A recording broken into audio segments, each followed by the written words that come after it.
بسم اللہ الرحمن الرحیم. السلام علیکم. Institution of electrical and electronics engineers Pakistan کی طرف سے انجینئر شاہد شفیع سیال آپ کی خدمت میں ایک بار پھر حاضر ہیں. ناظرین، ہمارے آج کے مہمان انجینئر پروفیسر ڈاکٹر علی ساجد صاحب ہیں. ڈاکٹر صاحب، میں آپ کا شکر گزار ہوں کہ آپ تشریف لائے. ڈاکٹر صاحب تمغہ امتیاز حکومت کی طرف سے انہیں تمغہ امتیاز سے نوازا گیا 2004 میں. Doctor Ali Sajid Saab, he is a mechanical engineer. He has done his master's and PhD in engineering management from George Washington University, USA. He is elected member of governing body of Pakistan Engineering Council. Doctor صاحب نے 4 Virginia based universities میں امریکہ میں کافی سالوں تک درس و تدریس کے فرائض سر انجام دیے ہیں. He has also worked at World Bank headquarters. Dr. Saab worked in Planning Commission of Pakistan as advisor to the government of Pakistan on quality and productivity during the period between 1998 to 1999. Doctor صاحب کا 28 سال کا experience ہے as corporate and public sector trainer during his stint as faculty member at NUST EME college اور NUST business school. انہوں نے تقریباً 8000 engineers کو ٹریننگ دی اور ڈاکٹر صاحب کے فٹ پرنٹ تقریباً ہر جگہ ہر ادارے میں موجود ہیں. ان کے جو فارغ التحصیل جنہوں نے ان کو ٹرین کیا ہے آفیسرس، وہ پبلک سیکٹر پرائیویٹ سیکٹر میں آپ کو ملیں گے. تو ڈاکٹر صاحب سے آج ہم انشاءاللہ جو پروفیشنل ایتھکس یا جسے آپ بزنس یا ورک ایتھکس بھی کہہ سکتے ہیں، تو اس کی جو پیشہ ورانہ اقدار ہیں، اس میں جو گراوٹ آئی ہے، جو اخلاقی انحطاط آیا ہے اور جو معیارات میں جو تبدیلی آئی ہے، آج کے اس پروگرام میں ڈاکٹر صاحب سے ہم مینلی ان موضوعات پر انشاءاللہ گفتگو کریں گے. تو ڈاکٹر صاحب، welcome to the show. Institution of electrical and electronics engineers کی طرف سے میں آپ کو بہت ایک بار پھر شکر گزار ہوں کہ آپ نے اپنی مصروفیات میں سے وقت نکالا اور تشریف لائے.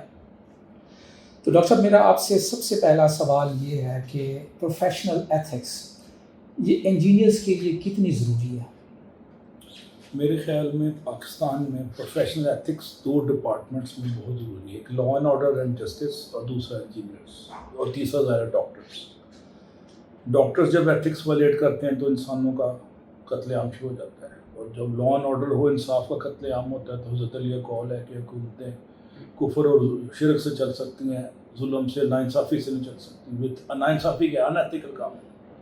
اور تیسرا انجینئرس، بلڈنگوں کا منہدم ہونا، پور کوالٹی سے، کمپرومائزز جہاں ہوتے ہیں ٹھیکیداروں کے ساتھ. تھرڈ ورلڈ میں کامن نارم ہے، پاکستان میں نہیں، تھرڈ ورلڈ میں. ایران میں آج سے 40 سال پہلے نئے ایئرپورٹ کی چھت گر گئی تھی، آپ اندازہ لگائیں، شاہجہاں کے دور میں. مجھے یاد ہے، میں بہت چھوٹا تھا. تو یہ تھرڈ ورلڈ میں یہ بیماری ہے، اور تھرڈ ورلڈ کی ترقی نہ ہونے کی مین وجہ یہی ہے کہ وہاں پہ پور ایتھیکل پریکٹسز ہیں 3 بڑے شعبوں میں. اور ایجوکیشن میں ایتھکس کا مطلب ہے میں پیپر بیچ رہا ہوں، پیپر آؤٹ کر رہا ہوں. اور اگر جانوروں کے ڈاکٹروں کے ایتھکس میں ہیں تو دودھ میں وہ انجیکشن لگا کے وہ زیادہ دودھ لے رہے ہیں، اس کی جو انجیکشن کی جو سائیڈ افیکٹس ہیں میری آپ کی ہیلتھ پہ آ رہے ہیں، بچوں کو کینسر ہو رہا ہے، اللہ نہ کرے. تو یہ اس کا یہ المیہ پوری سوسائٹی کا ہے. اور انجینئر جس سے مستثنا نہیں ہے، لیکن ٹاپ پہ ہم ہیں. آپ ہر دوسرے چوتھے مہینے اخبار میں پڑھتے ہوں گے کہ برج کا افتتاح ہوا تھا اور جاتے جاتے دوسرے دن گر گیا. میرے یونیورسٹی کے ساتھ جہاں میں پڑھاتا ہوں، ایک سڑک نئی 6 مہینے میں بنی ٹاؤن شپ میں، اور 6 مہینے کے اندر ختم ہو گئی. اس کا نکاسی آپ کا سسٹم غالباً دانستانی بنایا گیا. 7 گندا نالا تھا کہ کہیں پہ یہ اگر پانی ہو گیا رواں تو یہ کھڑا نہیں ہوگا تو سڑک 10 سال چلے گی، وہ تو چاہتے نہیں. تو یہ پورا ایک سوسائٹی کا المیہ تو ہے، لیکن انجینئر جس سے زیادہ متاثر ہوتے ہیں، اور ہمیں لان تان بھی سوسائٹی میں انجینئر سے کی جاتی ہے اس موضوع پہ. میں امپائر اسٹیٹ بلڈنگ میں گیا، میں نے UN میں دیکھا، میں نے کام بھی کیا. ورلڈ بینک میں میں نے 20 مسئلہ دیکھی. وہ 50 سال سے 70 سال سے صحیح ہے. نہ پانی کی شارٹیج ہوتی ہے، نہ پانی اسٹک ہوتا ہے، نہ سڑکوں پہ نیو یارک کے پانی اکٹھا ہوتا ہے. واشنگٹن میں لاہور سے زیادہ بارشیں ہوتی ہیں، پانی آدھے گھنٹے میں 15 منٹ میں چل جاتا ہے، کھڑا ہوتا ہی نہیں ہے. تو آپ کوئی سیکٹر لے لیں، پبلک ہیلتھ لے لیں، انجینئرز کا رول بڑا ایک وہ ہے، اس پہ صاحب ہے، بڑا مسلم ہے، اور مسلط کر دیتا ہے لوگوں کو اگر اس کو ایڈریس نہ کیا. ڈاکٹر صاحب یہ بتائیے کہ آپ ایک کارپوریٹ ٹرینر رہے ہیں، آپ کا جو تجربہ ہے اس کی روشنی میں آپ ذرا یہ بتائیے کیا ٹریننگ ایک نالائق انسان کو لائق بنا سکتی ہے؟ سنا یہ بھی ہے کہ جو 90% ہے یہ انسان کے ڈی این اے میں ہوتا ہے، وہ انہیرٹ کرتا ہے، صرف 10% سے آپ اس کو امپروو کر سکتے ہیں، یا یہ بھی کہا جاتا ہے کہ لیڈرز آر بورن. تو آپ بتائیے کہ ٹریننگ کتنا ایک افیکٹ کر سکتی ہے کسی. اچھا، یہ بڑا اچھا سوال ہے. فلاسفہ یونان نے آج سے 2000 سال پہلے کہا تھا کہ لیڈرز اور بورن. ان کی غلطی تھی، وہ عقل کل تو نہیں تھی، انہوں نے کافی نئی نئی چیزیں کی. ارسطو سقراط کی افلاطون کی میں بات کر رہا ہوں، لیکن اسی ارسطو نے ایک لیڈر پیدا کیا جس نے آدھی پونی دنیا اس زمانے میں فتح کر دی 32 سال کی عمر میں. اسکندر اعظم کی بات کر رہا ہوں. اب بعد کی اسٹڈیز نے ثابت کیا کہ leadership could be added through trainings, through a continuous process of self transformation, یا جو بھی آپ اس کو نام دے رہے ہیں. میں ایک لائن مین کے بیٹے کو جانتا ہوں جو کہ قصور میں اس کا باپ لائن مین تھا. اس نے اپنی بیگم کو طلاق دے دی. اس کا ایک بیٹا تھا. اتفاق سے اس کا بیٹا میرا اسٹوڈنٹ تھا. میں نرس میں پڑھا رہا تھا. اس میں کوئی بات ہی نہیں تھی غریبوں والی، لائن مین والی. اس میں کانفرنس تو میں نے کھڑے وہ میجر تھا، میں نے کھڑے فور کاسٹ کر دیا جنرل بن جائے گا. وہ واقعی 20 سال بعد اس کا پروفائل اتنا اسٹرانگ تھا اکیڈیمک، اور کانفرنس کوئی آرمی کے ادارے نے اس کو ٹرانسفارم کیا. لائن مین کے بیٹے کو انجینئرنگ کرائی اور اس کو ٹرانسفارم کیا اور اپنے ایلیویٹ کر دیا ہائیسٹ لیول پہ. تو میں کیا ثابت کرنے کی کوشش کر رہا ہوں، ماحول بڑا اثر کرتا ہے. یہ سول سروس اکیڈمی میں اگر ٹریننگ کا پیٹرن تھوڑا سا چینج کر دیا جائے، بٹن دبا کے چائے منگوانے والا اور سیلف سروس کرنے آئے، تو یہاں سے بھی فرق پڑنے لگتا ہے.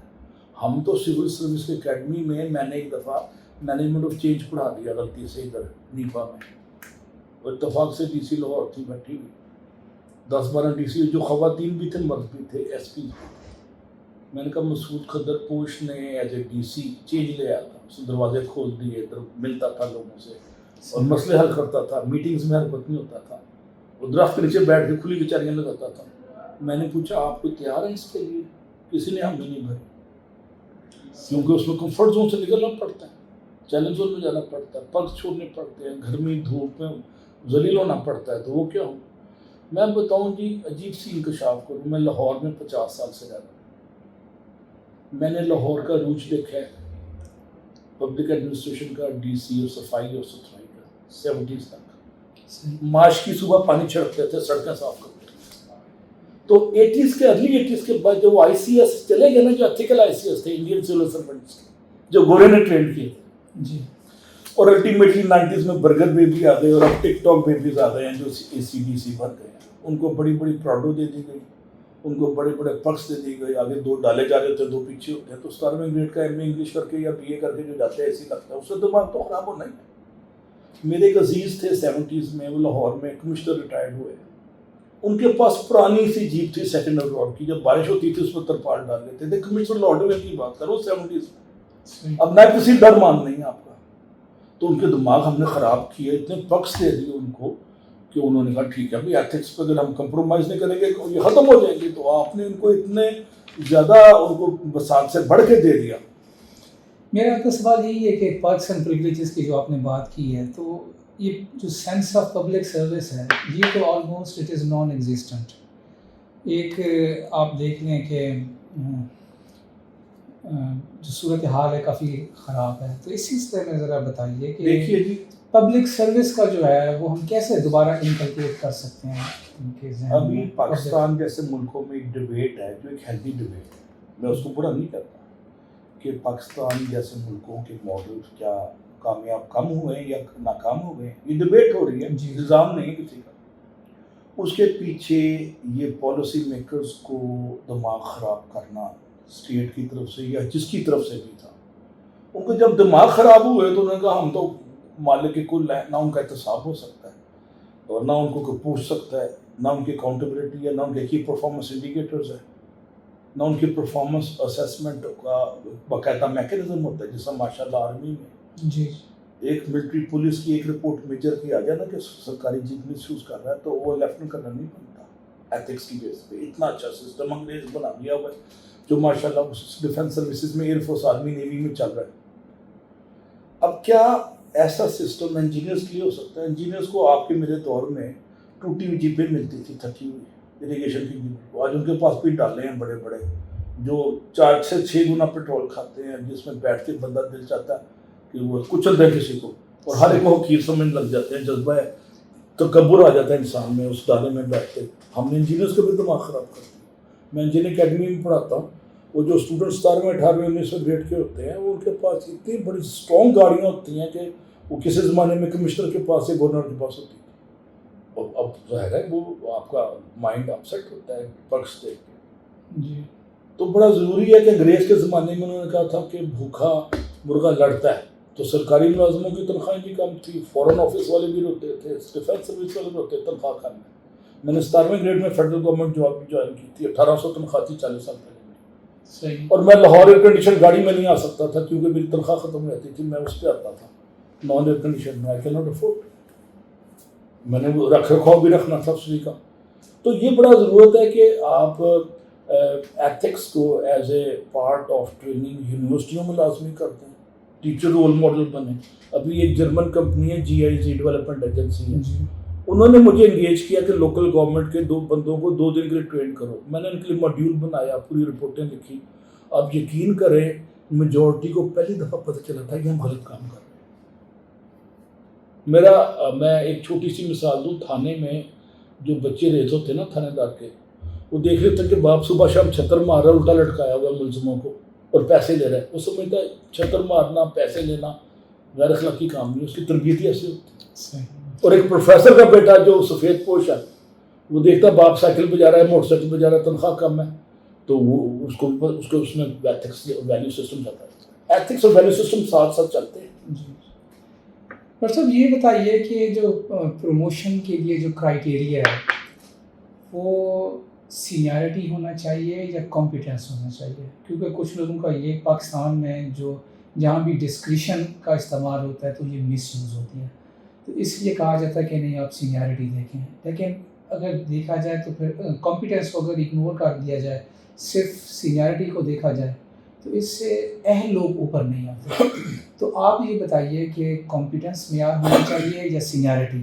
اور دوسرا اس سوال کا دوسرا پارٹ یہ کہ ایک بندہ بہت آنیسٹ ہے لیکن وہ ڈیسیژن نہیں کرتا, کمپیٹنٹ نہیں ہے, اور اس کے مقابلے میں دوسرا بندہ ریلیٹیولی کرپٹ ہے لیکن وہ ایفیشینٹ ہے, ڈیسیژن میکر ہے, شارپ ہے, تو آپ کس کو پریفر کریں گے؟ اچھا, پہلے تو بات آپ کا پہلا سوال ریپیٹ کریں کیا تھا کہ کرائٹیریا فار پروموشن. اچھا, کمپیٹنس ہونا چاہیے. میں اس میں بڑا کلیئر ہوں. میں performance management system civil service کو پڑھاتا ہوں نیپا. جی. اب اگر پرفارمنس مینجمنٹ سسٹم صحیح کر دے نا, اور اسیسمنٹ کرائٹیریا ریلیجسلی جائے, اور ان کو پتہ ہو کہ اسیسمنٹ ہم نے جس کو ACR پرانے زمانے میں کہتے ہیں, جی, اب اس کے نام شام بدل پرفارمنس ایویلویشن. ہاں جی, اب اپریزل بھی کر دیا, 3-4 نام ہو گئے ہیں اس کے. تو میرا ایمان ہے کہ جس طرح میں سروسز کی مثال اس لیے لے رہا ہوں کہ بے نظیر ایک دفعہ GHQ گئی 1992-93 میں امریکہ تھا, میں نے ڈان میں خبر پڑھی, وہ اتنی امپریس ہوئی ان کی پرفارمنس مینجمنٹ سسٹم سے, ایویلیویشن سسٹم سے. اس نے اسٹیبلشمنٹ کنٹینیو کو کہا بھائی آپ بھی یہی سسٹم کرو. آج سے 20 سال پہلے تک B+B لازمی نہیں تھا پروموشن کے لیے. مشرف نے آ کے پرفارمنس مینجمنٹ سسٹم کو اتنا لازمی کر دیا. انہوں نے کہا جی نیپا میں اور جو آپ کے جو اعلیٰ ادارے ہیں ٹریننگ کے, اس میں جس کا گریڈ B+ سے کم ہوگا اوپر نہیں جائے گا. یہ پہلی شرط لگائی پرفارمنس کو کرنے. تو لوگوں نے پڑھنا شروع کر دیا, بنو سیرے کر کے آ جاتے تھے 4-4 مہینے کے کورس میں. تو پرفارمنس مینجمنٹ سسٹم میں اگر رپورٹنگ سسٹم صحیح ہو جاتا ہے تو میرا خیال ہے وہ گدھا اور گھوڑا سائڈ پہ ہو جاتا ہے. تو ڈسکریمنیشن یہ وہ واحد ڈسکریمنیشن ہے جو جائز ہے بیسڈ اپن میرٹ. میرٹ پہ جو ڈسکریمنیشن ہے وہ جائز ہے, وہ غلط نہیں ہے. آپ کے خیال میں یہ جو ہے کمپیٹنس اوور رائڈ, ہاں جی, سینیارٹی نہیں, کمپیٹنس میں اگر کرائٹیریا ایسا بنایا جائے, ججمنٹ جیسے میں کہہ رہا ہوں performance management system is simply in certain cases not very effective. اگر اس کی افادیت کارکردگی استعداد کار کو بڑھا دیا جائے تو PMS اب پورے یورپ میں, امریکہ میں, یونیورسٹیوں میں موسٹلی پروفیسر 3-3 سال کے لیے کانٹریکٹ پہ آتے ہیں, ایکسٹینڈ ہوتے جاتے ہیں. اب سرکاری یونیورسٹی میں پروفیسر آ گیا, وہ اب ڈین بن کے ریٹائرڈ ہوگا, 10 بندوں کو خراب کرے گا, اور ساری عمر سے ہفتے کرتا رہے گا, اور وائس چانسلر کے ناک میں دم کر دے گا. وہ اس کی وجہ یہ کہ اس کو کوئی روک ہی نہیں سکتا. اس کی پرفارمنس کا دار و مدار پریزنس پہ ہے, نہ کہ ویلیویشن پہ. میرا اسی سوال کا دوسرا پارٹ اس کا آپ ذرا کائنڈلی جواب دیجیے کہ جو میں نے کہا کہ بندہ آنیسٹ ہے لیکن ایفیشینٹ نہیں ہے, اس کے مقابلے میں دوسرا ایفیشینٹ بہت ہے لیکن اس کے اندر میں تو ایشوز ہیں. میں کرپشن کو کبھی بھی جسٹیفائی نہیں کروں گا. ڈسیزن سرٹن کیسز میں ڈیلے بھی ہو رہا ہے, لیکن کرپشن کے جو آفٹر شاکس ہیں نا وہ پاکستان میں 78 سال بعد اب آ رہے ہیں نا. سرکاری افسر کہہ رہے ہیں, سرکاری اہلکار کہہ رہے ہیں کہ اسٹیٹ ناکام ہو گئی. میں نے تو نہیں کام تو کہتے ہو ڈرتے, ہمارے میں تو پر جلنے لگ جاتے ہیں. لیکن میں کیا بتاؤں کہ اب اس کے پیچھے یہ میرٹ کی پروموشن نہ ہونا, ایک جو سنگاپور کی ترقی آپ دیکھیے 61 میں آزاد ہوا, 90s میں وہ آ گیا تھا فرسٹ ورلڈ میں, امریکہ کو چیلنج کر رہا تھا. $300-400 بلین اس کی ایکسپورٹ ہے, اور اس کو نالج اکانومی کو پکڑ لیا. ان کو تو پانی بھی امپورٹ ہوتا ہے وہاں پہ, تیل بھی, ہر چیز امپورٹ ہوتی ہے. نالج کو انہوں نے پکڑا, میرٹ کو پروموٹ کیا. یہ اس کے الفاظ ہیں فادر آف دا نیشن کے. ان کا جو فادر آف دا نیشن ہے سنگاپور کا, اولی یو کون غالباً اس کا نام ہے, وہ کہتا ہے کہ میں نے صرف میرٹ کو پروموٹ کیا, اور جب میں آیا تھا میرے پاس 2 آپشن تھے, یا میرا خاندان امیر ہو جائے ملک امیر ہو جائے. میں نے ملک کو امیر کر دی کہ میرے پاس 5-10 سال زندگی رہ رہی ہے, ملک کو واقع اٹھا دیا. اللہ نے اس کی زندگی بھی 82 سال کر دی, زندگی بھی مل گئی اس کو. 92 سال میں شاید مرا وہ. تو آپ دیکھیں نا, صلہ رحمی قوم کے ساتھ اچھائی کرو تو اللہ زندگیاں بھی بڑھا دیتا ہے. میں اس کی بات کروں میرٹ کو بڑھانا از ایتھکس, اور کرپشن کا دوسرا نام ہے انیتھیکل. اب حضور پاک کی حدیث مبارکہ کی تلاوت کی میں سعادت دے رہا ہوں کہ میں مکارم اخلاق ہوں, یعنی اخلاقیات کی تکمیل کے لیے بھیجا گیا. عبادت کا کنسسٹنس نہیں, اخلاقیات پہ. سفر جو شام میں کیا تھا حضرت ختیجہ کے اس کے طور پہ, بزنس مینیجر کے طور پہ 25 سال کی عمر میں, تو اس سال ڈبل منافع ہوا تھا. کوئی مانیٹرنگ ایجنسی نہیں تھی, منافع ڈبل دیا تو پچھلے سال سے. حضرت خدیجہ حیران ہو گئی. تو ایتھکس بنیاد ہے ہمارے مذہب کی, اور خاک مدینہ سے جو میسج مل رہا ہے وہ ایتھکس کا ہے. ڈاکٹر صاحب آپ ایک کارپوریٹ ٹرینر رہے ہیں, آپ کا ایک بڑا وسیع تجربہ ہے, تو آپ یہ بتائیے کہ ہمارے جو آج کل آفیسرز ہیں جو BPS 20, 21 یا 22, ان کے اندر جو لیڈرشپ کی کوالٹیز جو ماضی میں پائی جاتی تھیں وہ آج کل ناپید ہیں, اور ڈیسیژن کرنے سے گھبراتے ہیں. باوجود اس میں جو ایجنسیز ہیں, investigation agencies, NAB, anti corruption, FIA, ان کا بھی ڈر, میڈیا کا ڈر. تو آپ کے خیال میں ایسا کیوں ہوا ہے کہ یہ جو ڈیٹیریشن انحطاط آیا ہے اس سلسلے میں, یہ کیوں آیا ہے؟ اچھا, میں نے ابھی ذکر کیا تھا لیٹ 70s ارلی 80s تک انڈین سول سرونٹس تھے جو ٹرینڈ تھے انگریز کے دور کے, ان کی گھٹی میں ڈال دی گئی ایتھکس. میں کسی بھی ہسٹری میں انگریزوں نے ظلم کیا 1800 سالوں کے بعد, لاہور میں بھاٹی دروازے پر توپوں سے مسلمانوں ہندوؤں کو اڑا دیا. یہ ظلم انہوں نے کیا. یہ ظلم انہوں نے نہیں کیا کہ SPDC ایتھکس کو وائلیٹ کرے یا پیسے دے کے کچھ کر دے یا نہ کرے. یہ ہمیں کوئی مثال نہیں ملتی. میرے فادر سیشن جج تھے, کہتے ہیں انگریز سیشن جج سارا اس کا فیصلہ وہ کوئی چیلنج نہیں کر سکتا تھا, اتنا سالڈ اور آنیسٹ فیصلے ہوتے تھے انگریزوں کے. انہوں نے آنیسٹی پہ 200-300 سال کھینچ لیے انڈیا میں. ظلم کیا انہوں نے, مسلمانوں کو, ہندوؤں کو قتل کیا, شہید کیا, لیکن اس معاملے میں they were very honest. اور ان کی بنائے ہوئی بنیادیں تھیں ان کے ادارے. اگر وہ ماشاء اللہ سروسز تو اچھے ٹریڈیشن رکھ رہی ہیں, لیکن جو باقی جوڈیشری اور تیسرا سول سروسز یہ نتاج کا شکار ہو گئی. جو انڈین سول سرونٹ گئے اس کے بعد ایک مٹیریلزم کی دوڑ شروع ہوئی. گلی محلے کا جو تھا آپ کا دھوبی, وہ جب دبئی گیا وہ ڈالر بھیجتا تھا, اس کا گھر 3 منزلہ ہو گیا, اور سرکاری ملازموں کے گھر وہ کوارٹر والے اسٹائل کے تھے. انہوں نے بھی اس دور میں آ کے ایتھکس کی جو تھا نا وائلیشن لیٹ 70s اور 70s کے درمیان میں شروع ہوئی. یہ میرے سامنے میں نے دیکھا تھا. میرا سوال یہ تھا کہ یہ ڈیسیژن میکنگ سے گھبراتے جو ہیں, اس کی وجہ سب کو پتہ ہے. لاہور میں ڈان میں 6 سال پہلے خبر آئی تھی کہ نیو ہاسپٹل میں ساری مشینیں میجورٹی خراب ہے, اور ڈاکٹر اس لیے پروکیور نہیں کر رہے کہ خریدیں گے تو کئی کروڑ کی, وہ ان کو اٹھا کے لے جائیں گے انکوائری کے بہانے, اور انکوائری میں ان کو ڈاکٹر وہ کہیں گے do nothing is better option, do nothing is better option. مریض مرتے رہے, ہم نیب سے بچے رہیں گے, ہم FIA سے بچے رہیں گے. اس کا تدارک کیسے کیا اس کا درمیانہ حل ہے کہ ایجنسیوں کو ایک پراپر ان کی بھی لمٹ مقرر کی جائے, اور ایک انٹرمیڈیٹ چینل ہو کہ مجھے آپ کے پاس یہ ایجنسیاں آتی ہیں اٹھانے کے, آپ نے کرپشن کیا تو آپ درمیان ایک فلٹر لگائیں, تھرڈ پارٹی فلٹر. وہ فلٹر پہلے جس طرح توہین رسالت پہ ایک فلٹر لگا دیا آپ نے کہ پہلے چیک کرتے ہیں کہ شکایت ہے بھی صحیح کہ نہیں. اسی طرح اس پہ بھی فلٹر لگانا پڑے گا آپ کو. اس فلٹر کے بغیر ترقی نیگیٹولی متاثر ہوگی. یہ میرا اپنی ایمان ہے. آپ کا ایک کلپ بڑا وائرل ہوا تھا جس میں آپ انسان اور جو افسر ہے اس میں فرق کو واضح کرتے ہیں. کچھ اس بارے میں بتائیے کہ پاکستان میں کیا یہ دونوں جو سپیشیز ہیں ایک پیکیج میں کمبائن ہو سکتی ہیں؟ اچھا, بہت ریئر ہوئی ہیں. 3-4 کیسز پاکستان میں ہیں جہاں پہ یہ ایتھکس اور ویلیوز اور افسری اور انسان آپس میں ایسے ایملگمیٹ ہو گئے. ایک ڈی سی ہے جو آئی سی ایس تھا, مسعود خدر پوش. وہ خدر کی سلوار قمیض پہنتا تھا, وہ ڈی سی تھا, اور اس نے کچھ دفتروں میں اے سی میں بیٹھنا بند کر دیا, کھلی کی چلنے لگتا تھا, لوگوں سے گلے ملتا تھا, ہاتھ ملاتا تھا. ورنہ ان کو ہاتھ ملانا غالباً منع ہے, ناپاک ہے نا ہمارے ہاتھ. آپ کے ہاتھ شاید منع, میرے تو ہیں. میرے دوست جو ڈی سی لگے ہیں میرے کلاس فیلو, وہ میرے فون نہیں اٹینڈ کرتے تھے. میں یہ نہیں کہہ رہا غلط کرتے تھے, اچھا ان کی تربیت ایسے کی گئی ہے کہ آپ نے غلام کو ٹریٹ کرنا ہے, اور پارٹیشن کے بعد وہ غلامی کا اور آقائیت کا تصور ختم نہیں کیا گیا. میں آپ کو بتاؤں, میں نے 25 سال پہلے 22 سال پہلے پشاور نیپا میں ایتھکس پہ پہلا کلاس پڑھائی. کہتے ہیں پچھلے 70 سال میں 50 یا 60 سال جتنی بھی لائف تھی, ایتھکس ہمارے کورس میں ڈالا ہی نہیں گیا. پہلے بندے ہیں, اور وہ بھی اتفاق سے جو ڈی جی میرے دوست تھے, انہوں نے کہا یاؤ اسلام آباد یونیورسٹی میں تھا تو میں ایتھکس پڑھانے چلا گیا. That was after thought for them. ان کے لیے سیکنڈری یہ ان کے اس میں جنڈے میں ہے ہی ایتھکس.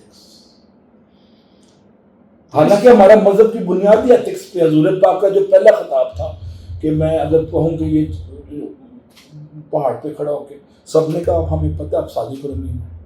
ایون دشمنوں نے اب اپنی مانتے ان کے پاس رکھوائی تھی, ویسے قتل کے در پہ تھے, لیکن ایک دوسری اسٹیج یہ ہے کہ اس سے زیادہ امین بندہ ہے ہی نہیں مانتا. یہ ایک بڑی اچھی مثال ہے. So how can this course be reversed? اچھا, اب اس کو صورتحال کو کیسے will to do. میں نے یونیورسٹی یو ٹی چلائی, نس چلائی. کیا مجال ہے کہ کوئی ٹیچر خدا نہ خواستہ 19-20 کرے, اسٹوڈنٹ سے فیور لے. میں نے مثالیں قائم کرنے کی کوشش کی. میں خود پارٹیاں اپنے گھر میں اسٹوڈنٹس کو دیتا تھا, ان سے جگہ کھانے نہیں کھاتا تھا. آپ کو اسٹارٹ لیڈرشپ سے کرنا چاہیے, کرنا پڑتا ہے. آپ کو کچھ مثالیں ایسی ملیں گی ماضی میں. جنوجو نے ایک اچھی مثال قائم کی تھی میری ہوش میں, گاڑیوں والی کئی مثالیں اچھی قائم کی تھی. میں جو امریکہ میرٹ پہ گیا ہوں نا, جنوجو نے کہا تھا کوئی سوارش نہیں جائے گا تو میرے جیسے کمزور سائیکلوں والے بھی چلے جائے گا, اور ہماری زندگی بدل گئی ایک اچھے فیصلے سے. 400 لڑکے لڑکیاں ہمارے ساتھ ایک سال میں گئے ایس ایل ٹی اسکالرشپ پہ, اور آج وہی یونیورسٹیاں چلا رہے ہیں پاکستان کی, وہ بھی فیڈ اوے ہو رہے ہیں. اس کے بعد وہی نورا کشتی شروع ہو جاتی ہے. ابھی 10 مثالیں آپ کے پاس ہیں. اب کالجز کے پرنسپل اور یونیورسٹی کے وائس چانسلر میرٹ پہ لگا دینا تو پاکستان ترقی کر جاتا ہے. میں بڑے وجود سے کہہ رہا ہوں, میں زیادہ کہوں گا تو پھر وہ پڑ جانے لگ جاتے ہیں. اچھا ڈاکٹر صاحب یہ بتائیے کہ اکثر یہ دیکھا گیا ہے کہ ہمارے جو لوگ ہیں ریٹائرمنٹ کے بعد سچ بولتے ہیں. یہ ان کا جب وہ دے آر انکمبنٹس کسی پوسٹ پہ بیٹھے ہوتے ہیں تب وہ سچ کیوں نہیں بولتے؟ ان کا ضمیر ریٹائرمنٹ کے بعد ہمارے لوگوں کا کیوں جاتا ہے؟ اچھا, صرف افسروں کا نہیں, یہ جو سرکاری ملازم کے علاوہ جو ہمارے دوسرے الیکٹڈ لوگ ہیں ان کا بھی یہی حال ہے. میں اس میں گزارش کروں, سرکار نے افسروں کو اتنی اختیارات دے دی ہیں, جتنے پرکس دے دیے ہیں, جس کو دیسی زبان میں لاہوری زبان میں کانا کرتی ہے کھلا کھلا کے. تنخواہوں کے ساتھ ایک سوسائٹی کا چیئرمین بنا دیا, وہاں 15 لاکھ مل رہی ہے, پیچھے سے 3 لاکھ تنخواہ بیسک 19 گریڈ کی, اور آگے آپ نے 15 لاکھ دے دیا ایک لاہور کی کسی گاربیج کلیکشن ایجنسی کا چیئرمین بنا دیا اس افسر کو. 15-20 لوگ خدر سے آ رہا ہے. ایک گاڑی پرانے زمانے میں ہوتی تھی چھوٹی سی, انہوں نے 3-3 4-4 گاڑیاں. ابھی آپ جی اور 1 میں 2 میں جا کے دیکھیں نا, ہر ایک کے پاس 4 سے 6 گاڑیاں کھڑی ہیں. یہ سیکریٹریز ان کی تنخواہ ہوتی ہے, اور جو ڈفرینٹ بورڈز کے ممبرز ہوتے ہیں وہ لگا, اور 5-5 2-2 لاکھ روپیہ پر ڈے, 1,50,000 1 لاکھ 5 اسٹار میں اسٹے, ہوٹل کے بل, یہ سارا کچھ ان کو پرکس پہ جاتا ہے. اب آپ دیکھیں, مجھے انصاف سے بتائیں, ایک بی اے سیکنڈ ڈویژن 20 سال کی محنت کے بعد ایمانداری سے بھی سیکٹری بن گیا 25 سال کے بعد, ٹھیک ہے جی, کیلیبر تو بی اے سیکنڈ ڈویژن والا ہی ہے نا. ایک پی ایچ ڈی پروفیسر جو ہارورڈ کا یا MIT کے ادھر آتا ہے اور وہ ذلیل ہو کے اس سیکٹری سے چلا جاتا ہے, وہ سیکٹری بیچارہ دانستہ نہیں کرتا, اس کی تربیت کا حصہ ہے. ہم اس کو ذلیل کرنا کہتے ہیں، ان کے لیے نارم ہے، ہمارے لیے شاید سیلف رسپیکٹ کی وائلیشن ہے. تو وہ پھر اس نے تو بھاگ کے بہاور چلے جانا واپس. میرے میجورٹی آف دوست مڈل ایسٹ میں چلے گئے ہیں، سعودی عرب چلے گئے ہیں، قطر میں چلے گئے ہیں، یا امریکہ واپس اور کینیڈا چلے گئے. میرے ساتھ کے 400 جو آئے تھے، ہم 2-4 بچے کچھ ہی مستقبل بے چین ہوئے ہیں جو بچتی پھرتی ہیں اور اپنے آپ کو بچا رہے ہیں. یہاں پر میرا بنیادی سوال یہ تھا کہ وہ ضمیر جو ہے وہ بعد میں کیوں جاتا ہے؟ ضمیر اس لیے جاگتا ہے کہ وہ فرق میں ثابت کر رہا ہوں نا، 25 لاکھ 30 لاکھ کا فرق ملتا ہے. کبھی میں UN جا رہا ہوں، کبھی میں جنیوا جا رہا ہوں، تو وہ میرا تو میں کہوں گا یار تو 50 لاکھ آدھے کروڑ کا پیکیج ہے میرا اس میں. اس لیے وہ ضمیر کو نہیں جگاتا. وہ ضمیر کو اس وقت جگاتا ہے جب وہ نظریہ ضرورت کے تحت ضمیر بھی نظریہ ضرورت سے جاتا ہے. اور نظریہ ضرورت کو ضیاء الحق نے جسٹیفائی کیا تھا ایک زمانے میں، اور اس کے لیے انہوں نے مڈل ایسٹ کے پرانے مستشرقین سے اورینٹلسٹ سے انہوں نے وہ روایتیں بھی گھڑ دی تھی. اور آپ دیکھیں اردو کے جتنے رائٹر ہیں، قدرت اللہ شاہ کو لے، اس کا ضمیر بھی قدرت اللہ شاہ کو اس وقت جاتا تھا جب اس نے شاہ نامہ لکھا ریٹائرمنٹ کے بعد. اچھی بات ہے کہ اونچی سلوار پہن لینا، ٹوپی رکھ لینا، داڑھی رکھ لینا، اچھی بات ہے، ہم اس کی قدر کرتے ہیں.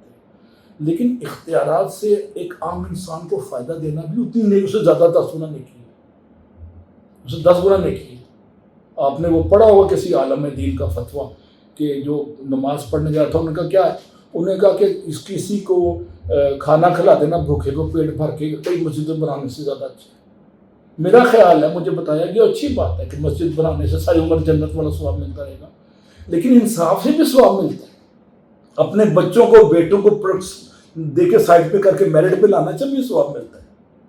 اور حضرت عمر کی مثال آپ کے سامنے ہے. اگلوں نے پوچھا کہ یہ کرتا اتنا لمبا کیسے ہو گیا؟ اس میں مال غنیمت میں تو آپ کا قد لمبا ہے، تو یہ اتنا لمبا آپ کا تو سائز بنتا نہیں کپڑے کا. یہ اکاؤنٹیبلٹی کانسیپٹ ہے اسلام میں. جی خلیفہ وقت کو پوچھ رہا ہے ہم انسان، تو کیا انہوں نے جسٹیفائی کیا اس کو کہ میرے بیٹے کا حصہ تھا میں نے توڑ کے لمبا کیا؟ یہ ٹرانسپیرنسی بھی ہے، یہ اکاؤنٹیبلٹی بھی ہے. ان دونوں کو کمبائن کرتے تو ایتھکس آ گیا. Transparency coupled with accountability leads to ethics. اسی سے ہی منسلک ایک سوال ہے کہ جو ہمارے کچھ آفیسرز ہیں فیڈرل بیوروکریسی میں یا دوسری بیوروکریسی میں، ایک دن کسی، ہم مثال لے لیتے ہیں اکنامک افیئرز ڈویژن، یہ لون کو نیگوشیٹ کرتے ہیں لینڈنگ ایجنسی سے، اور وہی کچھ عرصے بعد وہ چھوڑ کے اسی لینڈنگ ایجنسی میں چلے جاتے ہیں. اسی طرح ہمارے کچھ اور انجینئرز حضرات ہیں، وہ ایک دن کلائنٹ ہوتے ہیں اور ریٹائرمنٹ کے اگلے دن اسی کانٹریکٹر کے ساتھ وہ اس کے ملازم ہوتے ہیں. یہ انٹرنیشنل لینڈنگ ایجنسی کے نمائندے. تو اس بارے میں ذرا ایتھیکلی اس کا ایتھیکل ڈائمینشنز کے بارے میں اچھا، اس پہ رولز بنانے پڑیں گے. سرکار کو ایک پارلیمنٹ میں ایکٹ پاس کرنا پڑے گا کہ کانفلکٹ آف انٹرسٹ کو کلیئر ٹرمز میں ڈیفائن کرنا پڑے گا. جب تک وہ نہیں بنتا تب تک کچھ ہمارے اندر بھی تو ایتھکس ہونے چاہیے. میں اس میں یہی گزارش کروں گا کہ وہ اقبال کا ایک شعر ہے، گلا تو گھونٹ دی اہل مدرسہ نے تیرا، کہاں سے آئی صدا لا الہ الا اللہ. صدا لا الہ الا اللہ صرف کلمہ طیبہ کی تکرار نہیں ہے، یہ ضمیر کی آواز بھی ہے، یہ کلمہ حق کی اظہار بھی ہے. اور اس کے ساتھ ساتھ یہ سوسائٹی کے ضمیر کو جگانے کی شعوری کوشش کی ہے. 360 بتوں کے اگینسٹ ایک انویزیبل خدا کے وجود کو ماننا، یہ انٹرنل ایتھکس ہے نا میرا، جو نظر ہی نہیں آ رہا، لیکن اس کے جسٹس سسٹم کی وجہ سے اس کے سوشل امپلیکیشن. اب حضور پاک کی ذات اقدس میں جو سب سے بڑی بات تھی کہ ان کے ایتھکس پہ کوئی انگلی نہیں اٹھا سکتا تھا. اسی لیے اسلام کی ترویج و ارشاد شروع میں ہوئی.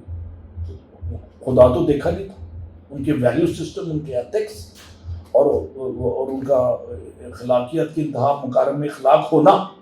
اس نے 150 کلومیٹر تھا جب حضور پاک کی وفات میں سال ہوا. ان ایتھکس کی زو فشانیوں سے جو فضا منور اور معطر ہوئی، 22 لاکھ کلومیٹر ہو گیا اگلے 8 سے 10 سال. اس کے پیچھے تلوار نہیں تھی، ویلیوز تھی، ایتھیکل نارمز تھی. درخت نہیں جلانے، عورتوں کی عزت کرنی ہے، گھر نہیں لوٹنے، جو پناہ لے لے اس کو آپ نے چھیڑنا نہیں ہے، جو ہتھیار ڈال دے اس کو آپ نے معاف کر دینا، اینڈ سو فورتھ. ڈاکٹر صاحب، برین ڈرین آپ نے سنا ہوگا کہ یہ ایک بڑا سیریس ایشو بن چکا ہے. ہمارے یہاں جو کمپیٹنٹ اہل لوگ، پروفیشنلز، دوسرے لوگ ملک چھوڑ کے جا رہے ہیں، اور اس کی ایک وجہ ملک کی حالات اور معاشی حالات ہے، معاشی حالات یا وہاں جو اپرچونیٹیز زیادہ ہیں. پچھلے دنوں میں نے ایک انٹرویو کیا تو انہوں نے جو تھے مہمان انہوں نے کہا جی یہ ابن الوقتی ہے, یہ اپرچونیزم ہے کہ وہ پیسے کے لیے چھوڑ کے جا رہے ہیں. تو آپ اس رائے سے متفق ہیں یا اس کی ایتھیکلی اس کا کیا اچھا dimensions میں ہیں؟ اس میں ایک چھوٹی سی میری رائے پہلے میں وضاحت کر دوں. میرے ایک فیملی کے ممبر ڈی ایچ اے میں 2 کنال کی کوٹھی جو آج 10-20 کروڑ کی ہو 55 یا 60 سال کی عمر میں اپنی بیٹیوں کو لے کے چلے گئے وہاں. میں نے کہا آپ تو ویل آف ہیں, وہاں تو برتن دھونے پڑیں گے, نوکر بھی نہیں, ڈرائیور بھی نہیں, برفیں بھی ٹانی پڑتی ہے, کینیڈا سٹیزنشپ لے کے. کہتے ہیں وہاں ذہنی سکون ہے, سوشل جسٹس ہے. اب سوشل جسٹس کے لیے بھی لوگ جا رہے ہیں, رچ بندے لاکھ کروڑ پتی. تو سوشل جسٹس جو نا میرے ہاتھ میں تو نہیں تھا, وہ تو عدالتوں کے ہاتھ میں. حضرت علی کا جو قول آپ نے سنا کہ حکومتیں کفر سے قائم رہ سکتی ہیں, ناانصافی سے نہیں رہ سکتی. تو ساؤتھ ایشیا کا سوشل جسٹس ابھی عام آدمی پارٹی جو دلی میں ہے جس نے اتنا ریلیف دی ہے انسانوں کو, غریبوں کو, انہوں نے اندر کر دیا ہوا.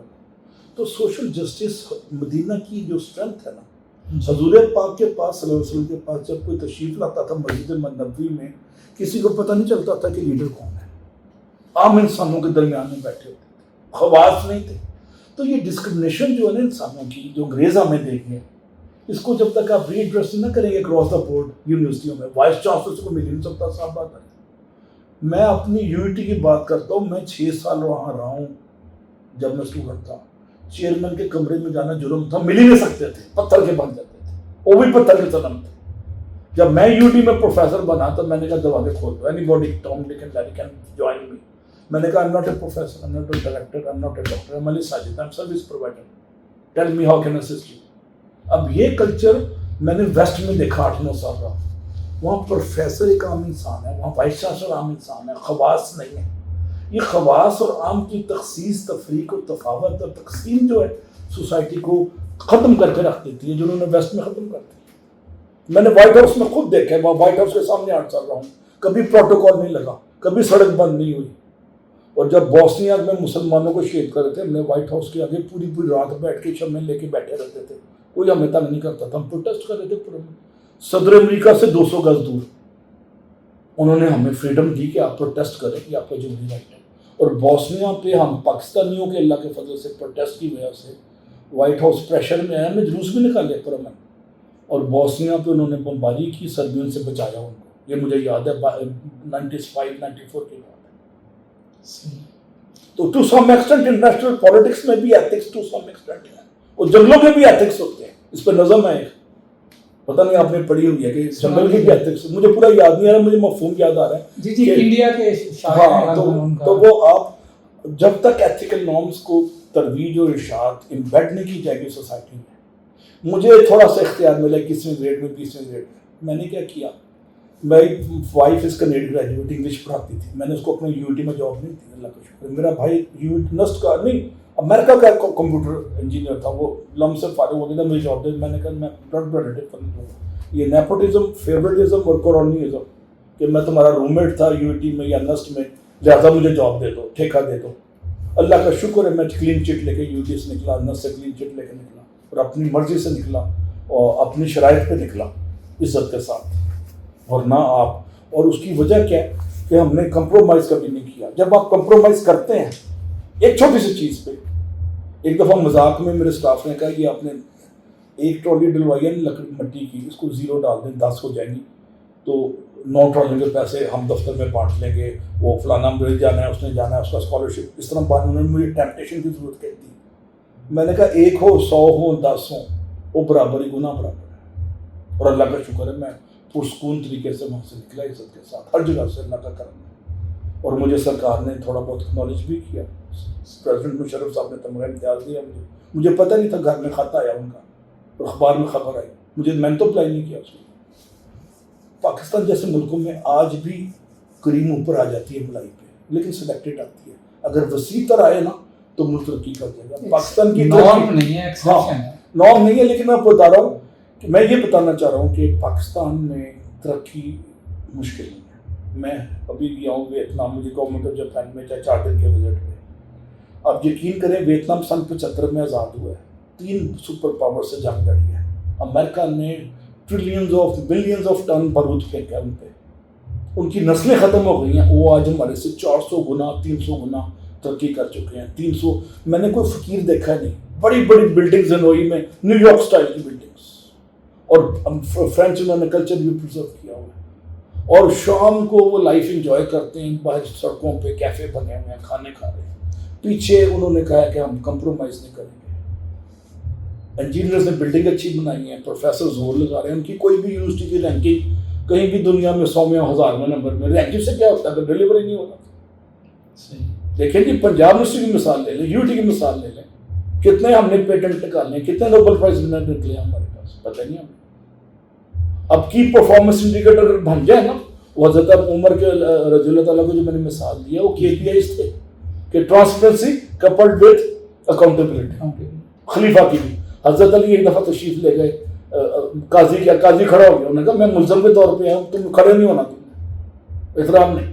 پھر ایک جگہ اور قاضی نے ان کے بیٹے کی گواہی نہیں مانی زرا کے کیس، یہودی کو انہیں زرا دے دیا قاضی نے، ان کو نہیں دیا، ان کا تھا، یہودی نے کہا نہیں ان کا تھا، ان کا ہی ہے، میں واپس لیتا ہوں، مسلمان ہو گیا۔ انصاف پہ یہودی مسلمان ہو گیا، یعنی جب آپ ایتھیکل نارمز کو پروویل کرتے ہیں سوسائٹی میں ترقی شروع ہو جاتی ہے، اللہ کا کرم بھی شروع ہوتا ہے، فضل بھی شروع ہوتا ہے، رحمتیں بھی شروع ہوتی ہیں۔ مجھے کسی عالم دین نے بتایا تھا کہ دنیا میں اللہ تعالیٰ نے پچھلے 10-5 ہزار سال میں جتنی بھی ہسٹری ہے، جتنی امتوں پہ عذاب بھیجا ہے، ایتھکس پہ بھیجا ہے، عبادت پہ نہیں بھیجا۔ عجیب سا انکشاف کیا، میں ڈر گیا کہتے ہوئے۔ انہوں نے حضرت شعیب علیہ السلام کی مثال دی کہ وہ کم تولتی تھی، اللہ نے سیکشل ایشوز پہ حضرت لوط پہ عذاب آ گیا، وہ بھی ایتھکس تھے، ہیومن ریلیشن شپ میں وائلیشن تھی نا، کیونکہ سوشل نارمز کو، ریلیجس نارم کو توڑنا۔ تو آپ دیکھیں اللہ تعالیٰ نے ایتھکس کو کمپرومائز نہیں ہونے دیا، انبیاء کو اور ان کی جو قوموں کو وہ اسی طرح آپ دیکھیں جو بنی اسرائیل کے جو عذاب آئے ہیں اس میں بھی آپ کو اس سے ملتے جلتے مثالیں ملیں گی۔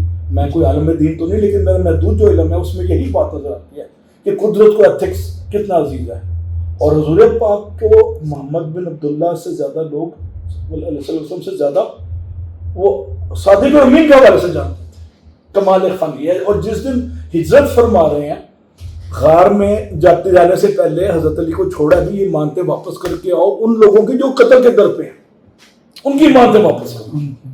یہ ہائٹ آف ایتھکس ہے، ان کے لیے بگننگ ہے، ہمارے لیے ہائٹ آف ایتھکس ہے۔ اب ہمیں خالی کیا دینا کہ خلافت رائج کرو یا خالی خلفائے راشدین کا کرو، بڑی اچھی بات ہے، لیکن سٹارٹ تو ضیاء الحق صاحب 10-12 سال رہے ہیں، صبح شام یہی تبلیغ کرتے تھے۔ ایک آنے کا انہوں نے کام نہیں کیا اس موضوع پہ، میں نے تو کوڑے مارتے دیکھے ہیں، میرے کلاس فیلو UET کے اٹھا کے لے جاتے تھے، کوڑے مار مار کے پھینک دیتے تھے۔ تو اب سٹارٹ ہوتا ہے ایتھکس کا ٹاپ ڈاؤن، نیچے سے نہیں ہوتا۔ یہ ایتھکس ہمارے جو آفیسرز میں ہیں، میں چند مثالیں آپ کو دیتا ہوں، اچھی مثالیں دے۔ نہیں میں دوسری ہے، مثلا اب ایک آفیسر ہیں جو اگلے مہینے ریٹائر ہو رہے ہیں، پچھلے دنوں وہ ایک کیپیسٹی بلڈنگ کی ٹریننگ پہ خود کو نامینیٹ کر کے چلے گئے، کچھ مجھے پتا چلا۔ اسی طرح ایک اور ہیں کہ وہ ان سے میں نے پوچھا کہ آپ تو بڑے نیک بندے ہیں، آپ یہ سرکاری گاڑی کیوں یوز کرتے ہیں؟ کہتے ہیں اگر میں اس کو استعمال نہ کروں تو میری دفتر میں ریٹ کوئی نہیں مانے گا۔ یہ جسٹیفیکیشن ہے، جواب ہے۔ ایک دن میں ایک سفر کر رہا تھا ایک دوست کے ساتھ، اچانک فون بجا تو میں نے اس سے وہ بات کی، تو بعد میں بتایا جی ایک ہمارے ابھی افسر ہیں جو ریٹائر ہوئے ہیں، انہوں نے ملتان جانا ہے تو ان کو گاڑی چاہیے، تو میں نے وہ گاڑی بھجوا دی۔ اب ایک گاڑی کا ٹرپ اگر لاہور سے ملتان جائے پیٹرول قیمت میں 50,000 کا ہوا، تو اس طرح کی ہمارے جو ایتھکس ہیں یہ کیسے امپروو ہوگا؟ ہم یہ جو سرکار کا پیسہ ہے، گورنمنٹ کا پیسہ، اس کو ہم اپنے ذاتی اس کے نہیں، وہ ایک اردو میں محاورہ ہے کہ شیر مادر کی طرح ہضم کر جاتے ہیں۔ میں حضرت قائد رحمۃ اللہ علیہ کی مثال دیتا ہوں۔ کوئٹہ میں آگے جب تھے وہ زیارت میں تو کھانا کھانا چھوڑ دیا، ان کی بہن نے ایک اچھا کوک منگوایا چنیوٹ یا فیصل آباد سے، اس زمانے میں لاج پور کہتے تھے۔ تو اس دن قائد نے کھانا کھایا، کہتے ہیں کھانا تو بہت مزیدار ہے، بیماری میں ڈیتھ بیڈ پہ۔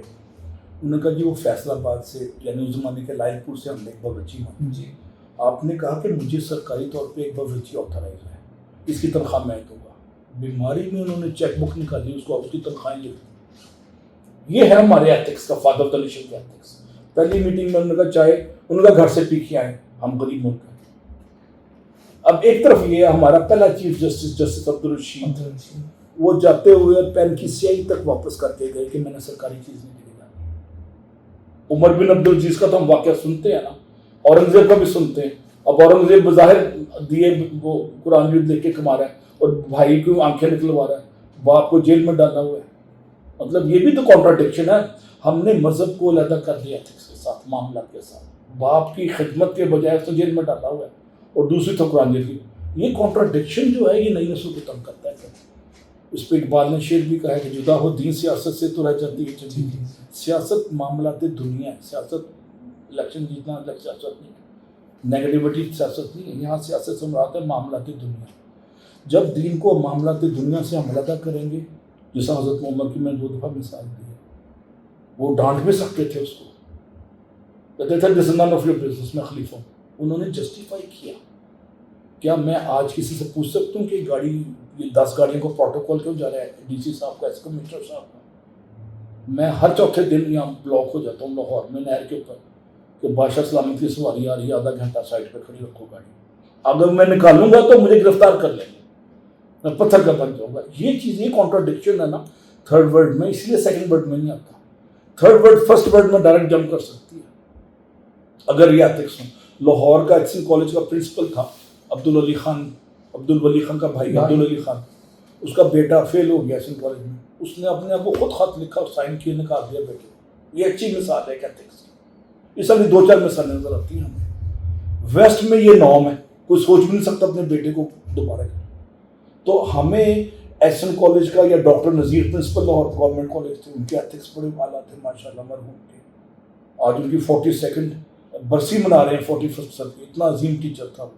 تو ہمیں بہت کم خال ایسی مثالیں ملتی ہیں. ایک ایتھکس پہ وہ عابدہ حسین کے ہسبینڈ تھے فخر امام, اس نے استعفیٰ دیا کہ میں الیکشن ہار گیا ہوں. وہ ایک اچھی مثال نظر آتی ہے. 3-4 مثالیں نظر آتی ہیں مجھے, یا قائزل کی مثالیں نظر آتی ہیں. اس کے بعد تو لٹماری نظر آتی ہیں. تو لٹمار کو کنڈیم کرنے کے لیے رکاوٹ, اس کو روڈ بلاک بنانے کے لیے ethical norms, code of ethics میں نے انٹرنیٹ پہ سروے کیے, صرف 1 یا 2 اداروں نے کوڈ آف ایتھکس بنائے ہیں پاکستان میں. میرے خیال میں انجینئرنگ کونسل جس کا میں ممبر ہوں اس کے بھی شاید کوڈ آف ایتھکس نہیں بنے. یہ پی ایم اے کے ہیں شاید پاکستان میں, ہاں ان کے شاید 2-4 کے ہیں. میں نے ایک ایتھکس کا کورس پڑھایا تو میں نے بڑا کوشش کی کہ مجھے مل جائے, تو شاید سوئی گیس کا یا اس سے ملتے جلتے کسی کمپنی نے بنایا ہوتا. اچھا, پاکستان انجینئرنگ کونسل کا بھی ذکر کیا ہے. پاکستان انجینئرنگ کونسل کا پچھلے سال میں نے دیکھا تھا پی سی بھولبن میں اجلاس ہوا تھا. تو اسلام آباد میں, لاہور میں ان کے بڑی وسیع و عریض دفاتر موجود ہیں. کیا ان دفاتر کی موجودگی میں پی سی بھولبن اجلاس کرنا ٹھیک تھا؟ اچھا, یہ بھی ایک بڑا اچھا سوال کیا ہے. جو ٹاپ لیڈرشپ ہوتی ہے پاکستان میں, جس طرح ڈی سی ایس پیز کو بڑی بڑی گاڑیاں دے دی ہیں پروٹوٹائپ اور ڈالے دے دی ہیں تاکہ ان کی وہ ایک تمکنت اور ان کا لخوت اور تکبر آئے, اور عوام کو جو سلسلہ ہوتا ہے, ایک تو وہ ہے. یہی بیانیہ سلسلہ انجینئرنگ کونسل میں موجودہ لیڈرشپ کر رہی ہے, اور آن دا ریکارڈ میں نے کہا ہے کہ یہ پی سی کے آفس میں ہو سکتی تھی میٹنگ. آن دا ریکارڈ ہے, ٹیپ بھی ہوگی اس کی. میں نے کہا آپ نے 10-20 لاکھ ضائع کر دی ہے زیادہ. ہاں, اس سے بچوں کے 50 بچوں کے غریبوں کے بلوچستان میں اسکالرشپ دے دیتے آپ. میں نے باقاعدہ پروٹیسٹ کیا. اس کے بعد اسلام آباد میں بھی میٹنگ ہوتی ہے تو کسی میریوٹ میں ہوتی ہے. ان کے نزدیک یہ ہے کہ میں شاید خاموش کرا دوں. یہ خاموش کرانے کا ایک ہڈی ڈالنے کا بہانہ ہے کہ چپ ہو جائے گی, لیکن اس کے باوجود وہ کامیاب نہیں ہے. میں اس کو بھی مذمت کرتا ہوں, اور میں نے آن دا ریکارڈ اس کو کنڈیم کیا میٹنگ کے اندر ایز اے ممبر. اور ہوپ فلی جب میں دوبارہ ہمارا پینل دوبارہ آیا, میں بڑے وثوق سے کہتا ہوں کہ ہم اس کو کنڈیم کرا دیں, اس کو ختم کرا دیں گے. یہ 2-3 کروڑ 4 کروڑ 10 کروڑ کی ویسٹیج ہم ختم کرا دیں گے انشاءاللہ تعالیٰ. اچھا ڈاکٹر صاحب, یہ جو ہمارا مینٹلی ہمارا ایک سلیوش غلامانہ ذہنیت ہے جو کہ ہمارے تقریباً ڈی این اے میں شامل ہے, اس کی جو کلینزنگ یا ڈیٹاکسیفیکیشن کیسے ہو سکتی ہے؟ مثلاً یہ جس طرح پروٹوکول کا آپ نے حوالہ دیا, جب ہم اپنی یہ جو کرسپونڈنس میں فدوی اہ کر بخدمت جناب حضور والا آپ کا خادم آپ کا تابع دار العارض, جس طرح صاحب جی آپ کی عین نوازش ہوگی، فدوی تمام عمر دعائیں دے گا، یورس اوبیڈینٹلی، موسٹ اوبیڈینٹلی موسٹ اوبیڈینٹلی. ٹرولی، فیتھفلی. یہ جو چیز ہے پروٹوکول، یہ کیسے ہمارے ذہنوں سے اچھا میں آپ کو بتاؤں ختم ہوں گی؟ 1990 میں 92 میں جب کلنٹن آیا امریکہ کا پریزیڈنٹ بنا، میں وہیں تھا امریکہ میں. اس نے کہا کہ اپنے وائس پریزیڈنٹ کو کہ سمپلیفائی کر دو گورنمنٹ کی فنکشننگ. بڑے بڑے کمپینڈیم تھے نا، انہوں نے رولز اینڈ ریگولیشنز کو اٹھا کے آگے لگا دی اور سمپلیفائی کر دی اور کہا کہ لمبی لمبی پریامبل بھی آپ خطوں میں نہیں دیں گے. ان ویو آف دس، پورا پہلا پیراگراف ہوتا ہے in view of this it is therefore recommended. انہوں نے کہا جو کام کرنا ہے اس کی 3-4 لائن کی وضاحت دو، جسٹیفکیشن دو اور پرمیشن دو. لمبے لمبے خط بھی بند کرا دیے. میرے سامنے کی بات ہے. اب بڑی ضرورت ہے، ایک خوش آئند بات ہے، سپریم کورٹ نے مجھے کسی نے بتایا، ہو سکتا غلط ہو، منع کر دیے کہ کمپیٹنٹ بورڈ آپ نے اتھارٹی لکھنا ہی نہیں. جی نام لکھیں. ہاں، کمپیٹنٹ اتھارٹی ہیز ڈیسائیڈڈ. اس کا مطلب ہے کہ ابھی تک غلام ہیں ہم اور آقا اوپر بیٹھا ہوا ہے. وہ دور گیا کہ ساقی چھپ کے پیتے تھے پینے والے، بنا ہے سارا جام ہے خانہ ہر کوئی باتا خار ہوگا. اس انفارمیشن کے دور میں کمپیٹنٹ اتھارٹی کوئی غیر مرئی مخلوق ہے جو اوپر سے بیٹھی ہوئی، اللہ معاف کرے معاذ اللہ، نہیں. ہمارے جیسے انسان ہیں جو 1 سال پہلے اوپر آ گئے تھے، 2 سال پہلے جام نیچے تھے. اور سرٹن کیسز میں ہم زیادہ کوالیفائڈ ہیں، انہیں وہ دیر لیس کوالیفائڈ. انہوں نے شارٹ کٹ سے بارو بار ہو کے تو کمپیٹنٹ اتھارٹی بن گئے. مجھے بتایا گیا ہے، میں نے جب نس میں پڑھاتا تھا وہاں شاید میں نے خط بھی پڑھا تھا کہ فیڈرل گورنمنٹ کا آرڈر ہے کہ آج کے بعد کمپیٹنٹ اتھارٹی نہیں لکھنا. یہ پریشر میں انہوں نے آرڈر کر دیا، لیکن آج بھی کمپیٹنٹ اتھارٹی کے ذریعے غلامی کا کلچر، انسلیوڈ کلچر آج بھی. اقبال نے کہا تھا رہ گئے صوفی و ملا کے غلام ایسا کی، اسے 100 سال پہلے کہا تھا جب ہم غلام تھے. وہ تو نہیں کلک کر سکتا تھا. اب تو آزادی کو 70-80 سال ہو گئے، 75-78. اب وقت آ گیا ہے کہ ان کو ری ایڈریس کیا جائے. لیکن مصیبت یہ ہے کہ ان کو ایڈریس کریں گے تو سرکار اور دہشت اور افسری اور ڈی سی صاحب اور ایس پی صاحب کا دبدبہ کیسے قائم ہوگا؟ ریٹ ویک ہو جائے. ہاں، ریٹ ویک ہو جائے گی. وہ وقت آ گیا. مطلب ایون آپ کا ایک سرکاری یونیورسٹی کا لیکچرر نہیں مان، وہ 10 گھنٹے 2 گھنٹے بعد بچوں کو کھڑا رکھتا ہے کہ میرا بھی موڈ آف ہے، اندر نہیں آنا، میں گھر فون کر رہا ہوں، بیگم صاحبہ کو فون کر رہا ہوں. بچے باہر کھڑے ہوتے ہیں لائنوں میں نے خود دیکھا. جی جی بالکل.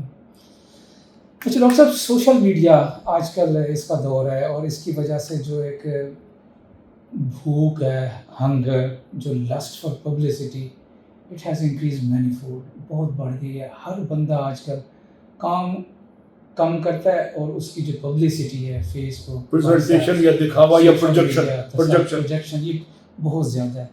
تو آپ کے خیال میں نے یہ دیکھا ہے کہ کچھ محکموں میں وہ افتتاح انوگریشنس ایک ہی ایونٹ کی 2-3 بار وہ ہوتی ہے. اس میں بعض اوقات وہ جو گھوڑے ڈانس کرتے ہیں، بینڈز بلائے جاتے ہیں، ایک بڑا تمتراک اور اس سے وہ کیا جاتا ہے. تو یہ جو سوشل میڈیا کی وجہ سے یہ جو چیز آئی ہے لسٹ، اس کو کیسے ختم کیا جا سکتا ہے؟ پہلے ہونی چاہیے یا نہیں ہونی چاہیے؟ میں اس کے جواب دینے سے پہلے ایک واقعہ سناؤں گا، آپ کو یقین نہیں آئے گا. گورنمنٹ کالج لاہور کتنا بڑا ادارہ ہے، 3 نوبل پرائز وہاں سے دنیا کے نکلے ہیں. پنجاب سے نہیں نکلے، یو ڈی سے نہیں نکلے، میں بھی راوی ہوں، مجھے پتا ہے. 3 یا 4 نوبل پرائز کا جو پرنسپل تھا ڈاکٹر نذیر سائیکل پہ آتا تھا کینٹ سے. آپ یقین کریں گے 70s میں، لیٹ 60s میں. یہ ایک دور وہ تھا گورنمنٹ کالج میں، اور ایک یہ دور ہے کہ وائس چانسلر اپنی سیلفیاں خود ڈالتے ہیں کیک کاٹتے ہوئے. اور بڑی بڑی یونیورسٹی کے وائس چانسلر، ڈین، ڈائریکٹر وہ اپنی نمود و نمائش کر رہے ہیں، اور وہ فوکس ان کا ڈلیوری پہ نہیں. جو اقبال کا شعر نہ رہ گئی رسم ازاں روح بلالی نہ رہی، اور فلسفہ رہ گیا تلقین غزالی نہ رہی. یعنی پریزنٹیشن پہ، پروجیکشن پہ ٹائم ضائع ہو رہا ہے، اور تصنع اور بناوٹ پہ ہو رہا ہے، آرائش اور زیبائش پہ ٹائم ضائع ہو رہا ہے، as oppose to validation, intellectual stimulation. میں as a principal, as a vice chancellor, as dean, میرا کیا کام ہے؟ اسٹوڈنٹس کا جذبہ تعین اور جذبہ تجسس اور جذبہ تحقیق کی آبیاری اور بیداری، رکابی روح کی بیداری جو اقبال نے کہا ہے، یہ میرا کام ہے. لیکن کیا مجالمہ کروں؟ میں نے وزیر کا کرسی اٹھانی ہے، اس کو مرغی کا ایک بہت بڑی ٹانگ رکھنی ہے اس کے آگے، اور اس کے بعد تیسرا میں نے کیا کرنا ہے، وہ تصویر ڈالنی ہے سارے پاکستان بھیج دینی ہے، اور اس کو بوسٹ بھی کرا دیں گے فیس بک پہ، تاکہ نظر آئے یہ صاحب بہادر کے یار غار ہے. یہ صاحب بہادر کا کلچر، یہ میرے نزدیک، اگر میں سیکٹری ایجوکیشن ہوں تو میں سب سے پہلے پابندی لگاؤں گا کہ سرکاری پروفیسر یونیورسٹیوں کے پروجیکشن نہ کریں. ہاں کوئی نوبل پرائز مل گیا بچے کو, تصویر انعام دے رہا ہے نوبل پرائز لیول پہ, تو یا پیٹنٹ اس نے رجسٹر کرا دیا ہے جسے الیکٹرک ایفیشنسی 50% 30% بڑھ گئی ہے, اس کو ایوارڈ دے رہا ہے پریزیڈنٹ کے ساتھ, تو وائس چانسلر اپنی تصویر ڈالتے ہیں. اس وقت میڈیا سینٹر بنے ہوئے یونیورسٹیوں میں, جی ایسے ہی. اور انہیں بندے رکھے ہوئے ہیں سوشل میڈیا کے, اور سرکار کا پیسہ اس پہ لگ رہا ہے, ٹائم لگ رہا ہے, اور وی سی کا ٹائم جو قوم کی امانت ہے, پرنسپل کا ٹائم جو قوم کی امانت ہے, ڈین کا ٹائم جو قوم کی امانت ہے, وہ وہاں لگ رہا ہے ذات کی تشہیر پہ. ذات کی تشہیر کی انتہا میرے نزدیک, تو میں کہنا نہیں چاہتا لیکن وہ قابل اعتراض ہے, ہمارا مذہب اس کی اجازت نہیں دیتا. کبھی خلفائے راشدین کو آپ نے سنا کبھی کہ وہ اناؤنسمنٹ کر رہے ہیں کہ جو غریب ہے آپ کے پاس, وہ خاموشی سے نیوے ہو کے قوم کی خدمت کر رہے ہیں, رات کو چھپ کے آٹا دے رہے ہیں غریب عورتوں کو, ایسے ہی واقعات پڑے ایسے ہی چھپ کے کہ کسی کی عزت نفس مجروح ہو. اور ایک دوسری ایکسٹریم ہمارے یہ آ گیا 10 سال میں, لڑکے لڑکیوں کا ٹین ایجرز کا بنتا ہے, انہوں نے شادیوں کے رشتے ڈھونڈنے ہوتے ہیں. میں مثال دے رہا ہوں, جاب کے لیے اپنی پروجیکشن کرتے ہیں کہ ہم بہت ہائی ٹیک ہے, ہمیں اس نے پریزیڈنٹ نے یہ لیٹر دے دیا تو چلو جاب مل جائے گی, مان لیا. 40s 50s کے بعد ان چیزوں کا کرنا میرے خیال میں سرکاری پوزیشن پہ کرنا, ذاتی کیپیسٹی پہ آپ اور میں کر سکتے ہیں, ہمارے پاس ٹائم ہے, میں ریٹائرڈ ہوں, اور وہ فری لانسر ہے, ٹھیک ہے وہ کرے اپنے بزنس. اور مجھے شاید اس لیے وارا کھاتا ہے کہ میں ٹریننگ میں ہوں, تو مجھے ٹریننگ آ جاتی ہے, میرا تو بریڈ اینڈ بٹر وہ ہے, چلو میں نے پروجیکشن کر دی, میرا تو بریڈ اینڈ بٹر پروجیکشن سے آ رہا ہے, شاید میں جسٹیفائی کر سکوں اس ایج میں شاید وہ بھی نہ کر سکوں. تو میں گزارش کروں گا سرکار کو اس پروگرام کے توسط سے کہ اس پہ اس خلافات کو روکا جائے. یہ سیلف پروجیکشن میرے نزدیک اخلاقی تقاضوں سے متصادم ہے, یہ میری رائے ہے, ہو سکتا ہے کسی کو طلب. اور شاید 22ویں گریڈ میں جاؤں تو میں بھی شاید یہی, میں چونکہ وی سی نہیں بنا تو میں شاید بول رہا ہوں, لیکن میں بنتا بھی تو میں یہ خرافات نہ کرتا انشاءاللہ تعالی. ڈاکٹر صاحب آخری سوال کہ your message for engineers in general and young engineers in particular. اچھا, یہ بڑا اچھی بات آپ نے کی, دکھ تلک چھیڑ دی ہے. ینگ انجینئرس کو ایک ظاہر ہے پچھلے 40-30 سال میں پیسے کی دوڑ آ گئی. جب میں یو ٹی سے نکلا تھا موٹر سائیکل واز میرا آج, ایک انجینئر کے پاس موٹر سائیکل ہے تو بڑا لکی ہے 80s میں لیٹ 70s. اب وہ منیمم کرولا یا ہونڈا سٹی 1300 cc دیکھ رہا ہوتا ہے, اور وہ شارٹ کٹ ڈھونڈتا ہے, اس کے لیے شارٹ کٹ ڈھونڈتا ہے, تو پھر ایتھکس کمپرومائز ہو گیا, پیسے کی دوڑ جو شروع ہو گئی, مٹیریلزم جو آ گیا. اگر وہ کمپرومائز کرتا ہے تو پیسہ تو فوراً آ جاتا ہے, لیکن لانگ ٹرم سسٹینیبل گروتھ نہیں ہوتی. میں نے 78 میں مکینیکل جوائن کیا, 80 میں کلاسیں شروع ہوئی, 1.5 سال ہنگامے رہے, 4 سے 6 سال لگے ہمیں ڈگری لیتے 5 سے 6 سال. میرے ساتھ جو لو مڈل آرڈر بیٹسمین تھے نا, ٹیل اینڈر, جن کے ایتھکس اچھے تھے, میں بڑے محسوس کرتی ہوں کہ ایتھکس اچھے تھے, وہ 21ویں گریڈ پہ گئے, 22ویں میں پولیٹیکل ریزنس پہ نہیں جا سکے, اپنے بزنس شروع کیے تو ارب پتی ہو گئے, کروڑ پتی نہیں. اور جو ہلکی پھلکی موسیقی کرتے تھے, ٹھیکیدار سے چائے پی لی, چائے پانی لے آ گئی, کسی سے ٹکٹ لے لی عمرے کی, کسی سے بچے کی فیسیں امریکہ کی دلوا دی, وہ 18ویں گریڈ پہ ریٹائر ہو گئے. میں بڑے وصول سے کہہ رہا ہوں.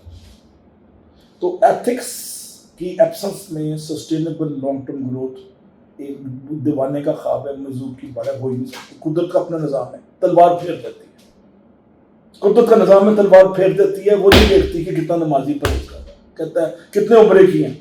میرا ایک دوست تھا امریکہ میں, میرا کلاس فیلو یو ٹی کا, وابڈا کا یا پتہ نہیں کسی ادارے کا ایس ڈی او تھا, وابڈا اچھا لفظ نہیں کہنا, مجھے نہیں کہنا چاہیے, کسی ادارے میں بڑی پوزیشن پہ تھا جہاں پہ رشوت بہت تھی. کہتا ہے میں جتنی رشوت لیتا تھا, پھر میں داتا دربار میں جب ایف آئی اے پکڑنے آتی تھی, میں اتنی 40-50 دے کے دینا تھا, یا اللہ مجھے بچا لے. کیا داتا دربار کی 40 دے کے بچا لیں گے اس کی رشوت کو 2 کروڑ 50 لاکھ؟ یہ غلط فہمی ہے ہمارے پاس. اسی لیے اقبال ہو رہا تھا کہ جدا ہو دین سیاست سے تو رہ جاتی ہے چلنے سے. تو اگر آپ نے ترقی کرنا ہے, میں نے سائیکل سے میرا یو ٹی کا سٹارٹ ہوا, میں اس سے بائک بھی لی تھی, اور 25 سال بعد اللہ کے کرم سے میں پی ایچ ڈی کا پروفیسر ہی مجھے وائس چانسلر جنرل کرم لینے آیا, اور تب تک میں نے اپنی جیب خرچ سے, اپنی انکم سے اپنی ہونڈا سٹی قسطوں پہ لے کے اپنی کر چکا تھا. میں اپنی ہونڈا سٹی پہ آیا 25 سال بعد, فل پروفیسر کی, میں نے اپلائی نہیں کیا تھا, مجھے لینے آیا تھا وائس چانسلر ریپوٹیشن کی وجہ سے کہ بھئی یہ ڈلیور کرتا ہے, اور مجھے 1 لاکھ روپے روز خرچنے کا اختیار تھا جو سرکار میں نہیں ہوتا. انہوں نے اختیار دیا کہ اس کی پیچھے سے ہسٹری اسٹرانگ ہے. میرا باپ سیشن جج تھا, اللہ کا شکر, انہوں نے تربیت کی. جب وہ ریٹائرڈ ہوئے ان کے پاس موٹر سائیکل بھی نہیں تھی, 5 مرلے کا گھر تھا, ہمیں فخر ہے, we are the son of the soil. میں بھی آج 5 مرلے کے گھر میں رہتا ہوں, اللہ کا فضل ہے, رزق حلال کے پیسے. تو میں یہ گزارش کروں ان بچوں سے کہ شارٹ کٹ میں آپ کو بے شک آن ریکارڈ مل جائے گی, لیکن آپ صبح شام نیند سکون کے نہیں سو سکیں گے. کبھی ایف آئی اے کا ڈر, کبھی نیب کا ڈر, کبھی اینٹی کرپشن کا ڈر, اور کبھی درخواستیں, اور آپ اپنے اسٹاف کے آگے کھانے میں ہوں گے. وہ غلط ہوتا ہے نا ایسے بیٹھنا کانفیڈنس سے, اور ایگزیکٹو آرڈر دینا, قوم کے مفاد میں فیصلے کرنا, پھر قوم کے مفاد میں فیصلے بھی نہیں ہوتے, پھر آپ کے پرسنل لائکنگ ڈس لائکنگ پہ وہ کام ہوتے ہیں, اور پھر آپ چاہتے ہیں کہ جی میں نے عمرہ کر لیا تو شاید گناہ معاف ہو جائے. 900 چوہے کھا کے بلی جاتی ہے آج کرنے, وہ محاورہ بچپن سے سو گیا. تو بڑا ضروری ہے کہ آپ ایتھکس کو ماننا ہو. میں امریکہ سے آیا ہوں, 10 سال میرے پاس کار نہیں تھی, امریکہ میں 2-3 کاریں تھیں, میں ٹیکسیوں ویگنوں میں جاتا تھا. اللہ نے کرم کیا, نسٹ میں ڈیل ڈائریکٹر لگ گیا, یو ٹی میں عہدے دیے, اور 7ویں گریڈ سے 21ویں گریڈ کا سفر میرا درمیان میں 19 گریڈ پہ بلیٹ لگ گئی میری, اللہ نے سیدھا 21 گریڈ دے دی, اور پلیٹ میں رکھ کے دیا, اور وائس چانسلر جنرل اکرم مجھے لینے آئے اسلام آباد سے, یو ٹی میں آ جاؤ, U T needs you, school of business بناؤ, ہمارے پاس پیسے نہیں. اور وہاں بھی میں نے 27 کروڑ 2-3 سال میں کما کے دے رہا تھا اکیلا. یہ کرم اللہ کا کیسے ہوا؟ نیت صاف, دل صاف, فیوریٹزم نہیں, فیملی ممبرس کو میں نے جابس نہیں دی, اور سرکاری خرچے پہ. میں بڑے وثوق سے کہتا ہوں کہ میرا ٹیلی فون کا انلمیٹڈ بل تھا 15 سال مجھے, جب میں یو ٹی میں آیا. میں 10,000 کا موبائل پہ کرتا تھا, 200 روپے لائن ریٹ آتا تھا. میں بڑے فخر سے بتا رہا ہوں, اللہ نے مجھے سعادت دی کہ میں سرکاری کام بھی اپنے ٹیلی فون پہ کرتا تھا. اس پہ میری تنخواہ اچھی تھی, میں افورڈ کر سکتا تھا. تو اگر آپ اس طرح کریں گے تو اللہ کا کرم شروع ہو جائے گا. ہم اللہ کے کرم اور فضل سے بھاگتے ہیں. میرا خیال ہے کہ اللہ کو کرم صرف گاڑی, ڈیفینس کا بنگلہ, اور ایک جیون ساتھی خوبصورت اس وقت ملے گا جب یہ سب چیزیں ہوں گی. وہ خوبصورت آ کے اگر ذہنی مریض بنا دے وہ خاتون آ کے, تو آپ کے پاس کیا زندگی ہے؟ یا مرد اس کا آ جاؤ اور تنگ کرے خاتون انجینئر کا, تو کیا زندگی؟ عذاب الہی ہے نا. تو زندگی اگر فیملی لائف میں ہوتی ہے, اللہ حساب کتاب ساتھ ساتھ برابر کرتا رہتا ہے. وہ رکھتا نہیں ہے, وہ غیرت سڑا ہے اللہ کے ساتھ. وہ بہت غیرت والا ہے. وہ کسی کی نیکی بھی نہیں پہنچتا. تیسرے پارے کی قرآن پاک کی آیت کا ترجمہ بتانے کی سعادت لے رہا ہوں کہ میں رائی کے برابر ذرے کی نیکی کو بھی ضائع نہیں کرتا. تو میں ان بچوں کو یہی کہوں گا کہ ایتھکس کو پروموٹ کریں اور کمپرومائزز نہ کریں. آپ میں سے 10 میں سے ایک ایس ٹی او میں بڑے فخر سے کہہ سکتا ہوں, میں کہوں کہ یار اس نے یہ موٹر سائیکل پہ ٹکریں کھا رہا ہے اور ویگنوں پہ جا رہا ہے, اس نے کرپشن نہیں کی. وہ مجھے ایک لڑکا ڈھونڈنا پڑے گا بڑی مشکل سے, وہ لڑکا ہی لڑکی. ڈاکٹر صاحب بہت شکریہ, انتہائی پرمغز اور تھاٹ پرووکنگ قسم کے خیالات آپ کے سنے. تو انشاءاللہ جو آپ کے خیالات ہیں وہ ہمارے جو انجینئرز اور جو باقی ناظرین ہیں ان کے لیے کافی ان سے یقیناً مستفید ہوں گے اور ان کے لیے مشعل راہ ثابت ہوں گے. آپ کا بہت بہت شکریہ. Institution of electrical and electronics engineers کی طرف سے میں آپ کا باضابطہ طور پر شکریہ ادا کرتا ہوں. انشاءاللہ یہ سلسلہ مستقبل میں بھی جاری رہے گا. Thank you very much. اللہ حافظ.